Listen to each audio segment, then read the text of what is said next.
So hey guys, what's up? In this video, we're gonna be making a drop.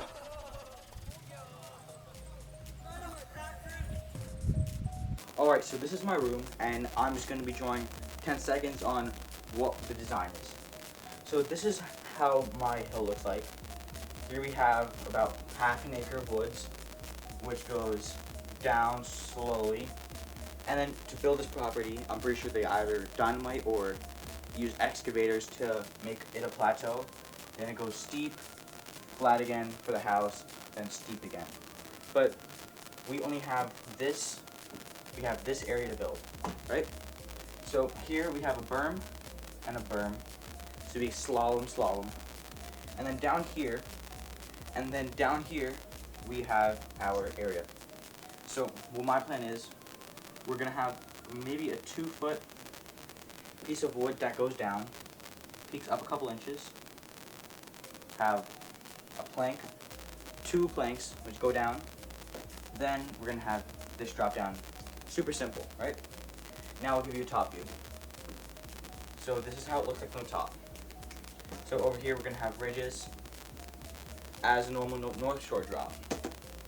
And here's a front view. This is where it gets kind of interesting.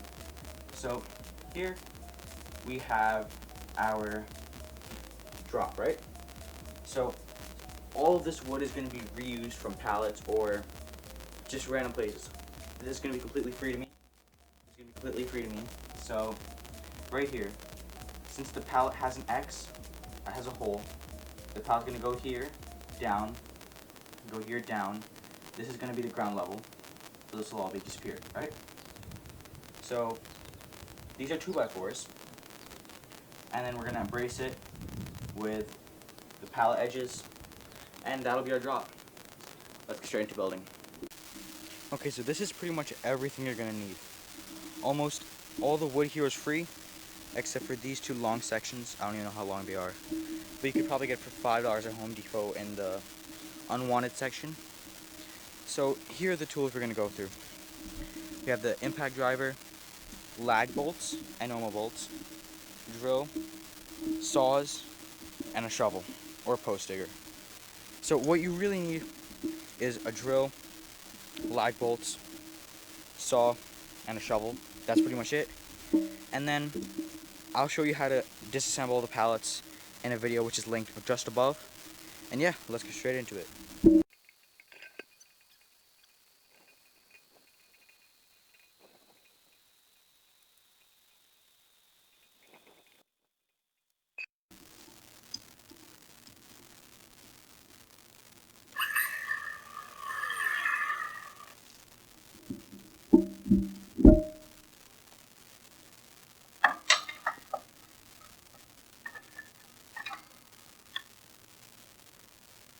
Okay, so now I have to decide how deep I want to put it in the ground. It's going to be about like 8 inches into the ground, and it's going to be 6 inches spacing up. So it's not precise, so I'm going to cut it.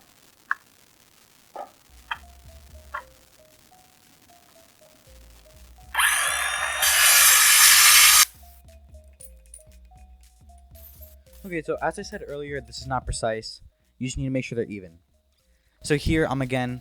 Earlier, I just tested where I want the stringers to be. I started out with a post hole digger, but it wasn't efficient, so I just went to the shovel.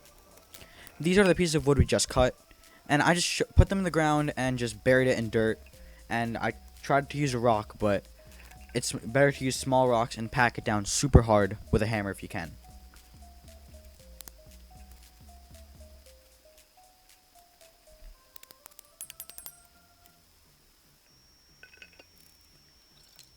So here, I'm just going to drill some holes for the stringers to mount into the ground.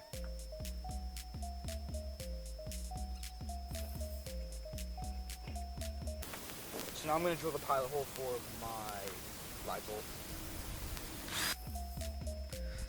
So at the moment, I'm just putting one so that it can still pivot and I can decide the angle of the drop. So right here, this is where the pivot comes in. I'm trying to decide what angle I want. In the beginning, I wanted it to be super steep, but in the end, I decided at the moment I'm just going to keep it dead flat and have it buried super deep. Right here, you saw some smoke. It wasn't really smoke, it's just rocks since I live in the Appalachian Mountains, there are huge boulders, 100-pound rocks, which I had to remove. But it was worth it. Now it's dead solid.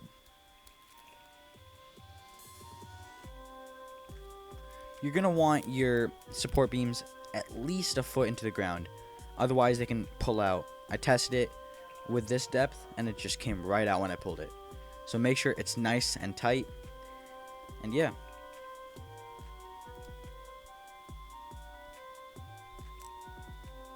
Just making sure it's level so that's easier to ride and you don't end up falling off the drop.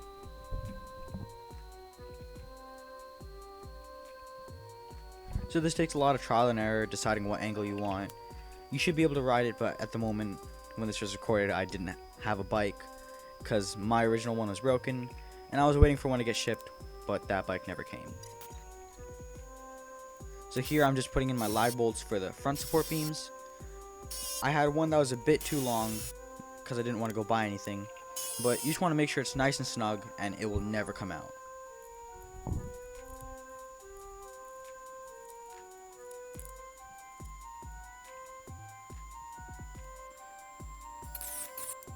Here I'm just taking off the extra pieces of the support beams because I don't want them in the way. They'll obstruct the view, it'll look bad, and it might mess with the wheel tires or the spokes.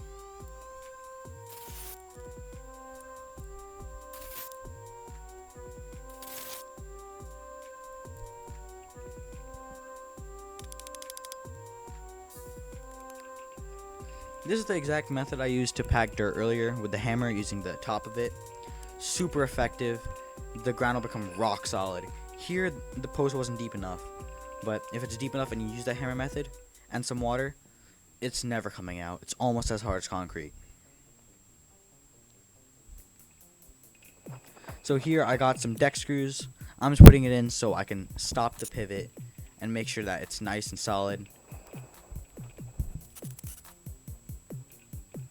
You want to use high quality deck screws because sometimes if the lag bolt isn't proper, if you push hard enough, the string will come out. So just be sure that you buy nice quality tools.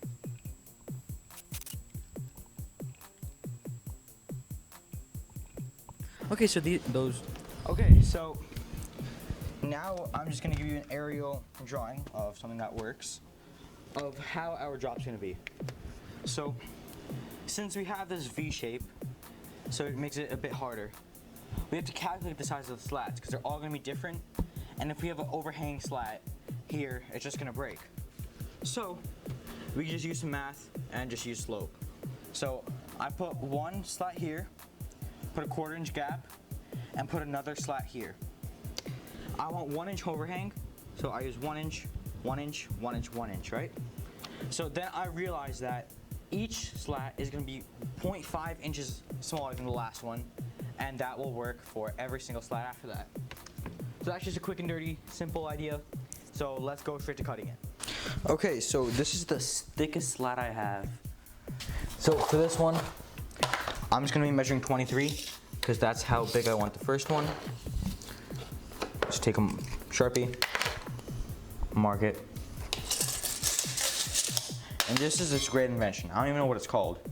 It is called, I have no idea. But it's super cool because you can make direct 9-degree angles. And then we're just gonna chop. So right here I'm using a chop saw. You really do not need a chop saw. You could just do it by hand. Will it take a little bit longer? Yes, but it's always good to work with hand tools. Or you could use a jigsaw, circular saw, anything. All you have to do is cut wood, make sure it's dead straight. But it doesn't, honestly, it doesn't even matter if it's dead straight. I kept mine kind of janky. Now I just have to do that a bunch more times. This is the size slat you want to use. In the end, I started using some thin slats because I ran out. But those will just break. I was walking on the drop. My foot went straight through, so be sure to use nice, high-quality pallets and slats.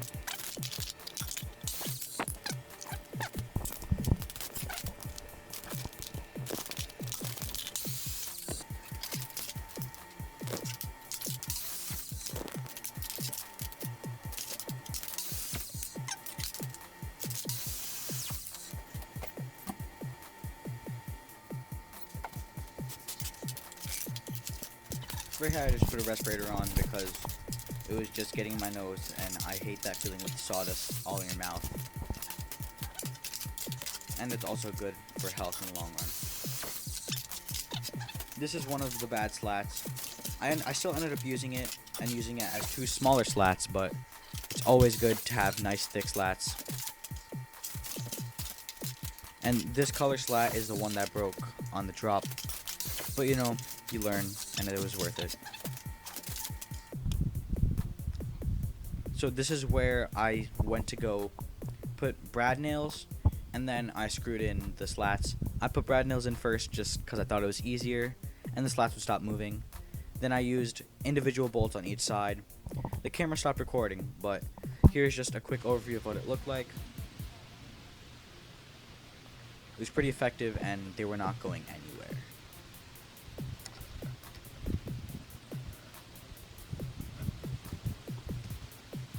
Okay, so I just finished building the drop.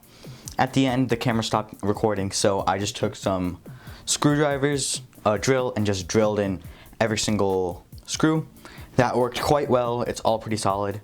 A couple of the boards broke because they're too thin. Just gotta replace that. So yeah, I'll just throw up a picture of our final drop. It's pretty cool.